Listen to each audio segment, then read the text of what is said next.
Ronaldo e Isabel são casados há 25 anos.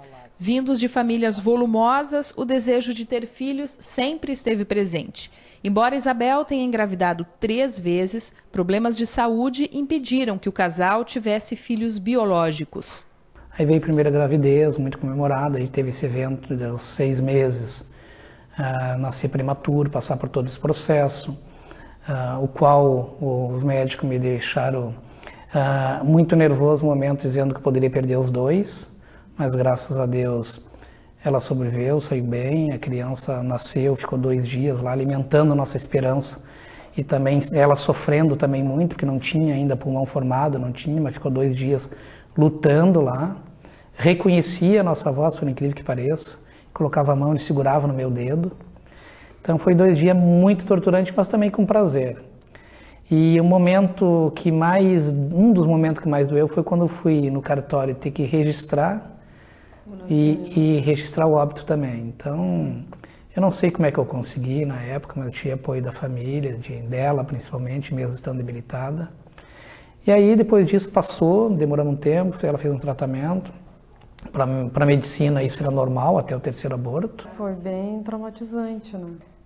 Depois de todos os desafios que enfrentaram, eles decidiram juntos que vão adotar um filho.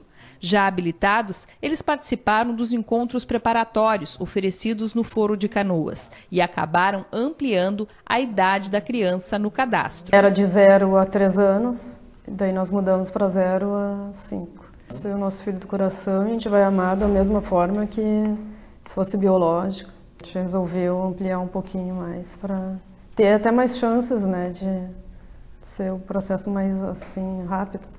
Então foi muito esclarecedor, porque aí fora a gente tinha uma ideia muito distorcida de um processo de adoção. A gente achava que existia muito apadrinhamento, muito entrega a criança para quem é conhecido, de uma assistente social. E nesse processo a gente viu que alguns casais, amigos nossos que adotaram, essas 3 crianças aqui de Canoas, que é no Paraná, são amigos nossos. E viram que o processo foi feito direito e deu certo, e até hoje estão felizes aí. Então a gente resolveu seguir o mesmo caminho, não sair da rota. Atualmente, o Foro de Canoas tem 123 habilitados. Nos encontros preparatórios, eles recebem informações detalhadas sobre a adoção. Também são ouvidos nas suas dúvidas e dificuldades e conhecem histórias com finais felizes de pais que ampliaram o perfil de adoção e adotaram crianças ou adolescentes de difícil colocação.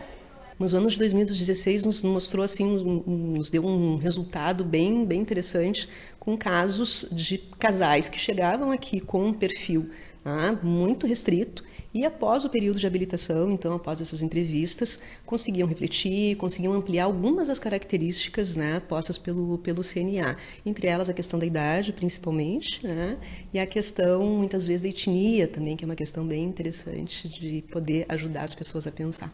De acordo com a psicóloga, tudo começa na entrevista que é feita com os pretendentes logo que eles procuram o foro para se cadastrar. A história de vida e a motivação são avaliadas nessa conversa inicial. A gente tenta, obviamente, reconhecer, tentar entender como é que eles lidam com essas histórias de vida que são diferentes das suas, né? Qual é a capacidade que eles têm de poder acolher, de poder, enfim, paternar e maternar uma criança que vem com uma história difícil, né? Então não tem uma característica específica. A gente vai conversando, vai tentando entender qual é a motivação para a adoção, né? E muitas vezes o que a gente reconhece, sim, são pessoas que têm uma flexibilidade, uma capacidade muito ampliada, assim, de poder pensar sobre si mesmos. Desde que o projeto iniciou em outubro de 2010, 13 ciclos foram realizados. Cada etapa conta com pelo menos 3 encontros. Os adotantes são convocados pela Justiça a participar deles, depois que já estão habilitados. Segundo a assistente social, que deu início ao trabalho, os grupos preparatórios à adoção estão previstos em lei. A Lei 12.010 de 2009 prevê que todos os habilitados que sejam considerados aptos nas avaliações psicossociais, antes de ingressar no CNA, passem por um período preparatório que trate das questões psicossociais e jurídicas da adoção. E muitas vezes a gente, durante a avaliação, observa que as pessoas ainda não estão aptas naquele momento, então conversa com eles, quem sabe vocês refletem mais um pouco, né? Voltem daqui a 6 meses, vejam a questão do perfil, né? Somente aquelas em que a gente fecha o parecer é que participam desses encontros. Um ciclo de encontros por semestre nós costumamos fazer, né? A cada semestre a gente junta todos aqueles pretendentes que fizeram avaliação psicossocial, tiveram um parecer favorável, para compor aquela turma, então, que vai participar daquele ciclo de 3 encontros. A cada 5 anos, os habilitados precisam passar por uma nova avaliação. E essa é uma nova oportunidade para fazer modificações no perfil de criança desejada. Após 5 anos, nós chamamos os pretendentes de novo, aqueles que não adotaram, e conversamos, fazemos uma nova reflexão, e muitas vezes, naquele momento, eles também acabam modificando um pouco o perfil. Canoas é uma das cidades com maior número de habilitados. São, em média, 20 casais por ano. As entrevistas para a habilitação ocorrem todas as quintas-feiras. A juíza titular do Juizado da Infância e Juventude da cidade afirma que dos 8.000 processos que tramitam no juizado, apenas 100 estão ligados à adoção. Mas, apesar disso, apesar de serem poucos, eles são prioridade, segundo a magistrada.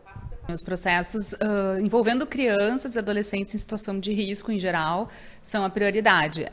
Até eles chegarem ao caso da adoção, às vezes vai acontecer, às vezes não, né? Mas sempre processos com crianças em situação de risco, que pode vir a ser apartada da sua família, e depois que for apartada, até se encontrar uma nova família, são a nossa prioridade. Normalmente, o perfil das pessoas que procuram se habilitar à adoção é um perfil mais restrito, mais limitado, que envolve até preconceitos, né, sobre não saber uma criança de maior idade ou com alguma dificuldade. Enfim, as pessoas querem menos problemas e não conhecem, né? Então, não se pode nem julgar as pessoas que procuram e têm um perfil mais limitado. E eu acho que o trabalho que tem sido feito aqui, de técnico, né, de se conversar, de se buscar com tranquilidade, né, a preparação para adoção, os encontros, com isso eu acho que se consegue ampliar os perfis, né? Então, um habilitando que está procurando uma criança de até 2 anos, muitas vezes aqui eu vejo alterar o perfil para 4, para 5, para 6, né? Os perfis têm se alterado muito e eu acho que é resultado de um trabalho em equipe.